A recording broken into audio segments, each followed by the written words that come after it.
നമസ്കാരം, press line ന്യൂസിലേക്ക് സ്വാഗതം. രാമക്ഷേത്ര പ്രാണപ്രതിഷ്ഠ ചടങ്ങ് നടക്കാനിരിക്കെ തമിഴ്നാട്ടിൽ നിന്ന് അയോധ്യയിലേക്ക് വെടിമരുന്നുമായി പോയ ട്രക്ക് കത്തിനശിച്ചു.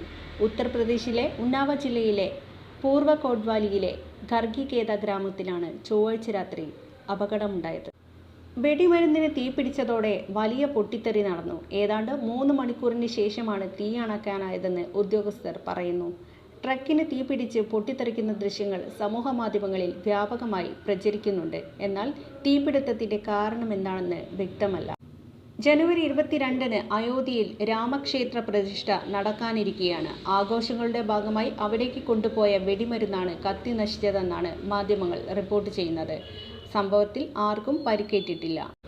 പ്രാണപ്രതിഷ്ഠയോടനുബന്ധിച്ച് അയോധ്യയിലെ എല്ലാ വീടുകളിലും ക്ഷേത്രങ്ങളിലും അന്നേ ദിവസം ദീപോത്സവം നടത്തണമെന്ന് ഉത്തർപ്രദേശ് സർക്കാർ ആവശ്യപ്പെട്ടിരുന്നു. സരയുകെട്ടിൽ കരിമരുന്ന് പ്രയോഗവും മൺചിരാത് തെളിയിക്കലും സംഘടിപ്പിക്കുന്നുണ്ട്. പ്രധാനമന്ത്രി നരേന്ദ്രമോദി മുഖ്യാതിഥിയായി പങ്കെടുക്കുന്ന രാമക്ഷേത്രത്തിന്റെ പ്രാണപ്രതിഷ്ഠാ ചടങ്ങ് ജനുവരി 22-നാണ് നടക്കുന്നത്. രാജ്യത്തുടനീളമുള്ള രാഷ്ട്രീയക്കാർ, വ്യവസായികൾ, സെലിബ്രിറ്റികൾ, വിവിധ രാജ്യങ്ങളിൽ നിന്നുള്ള 100ഓളം പ്രതിനിധികൾ എന്നിവരുൾപ്പെടെ 7000-ലധികം ആളുകൾ ഉദ്ഘാടനത്തിൽ പങ്കെടുക്കും. പ്രതിഷ്ഠയ്ക്ക് മുന്നോടിയായുള്ള 7 ദിവസ ചടങ്ങുകൾ ചൊവ്വാഴ്ച അയോധ്യയിൽ ആരംഭിച്ചു.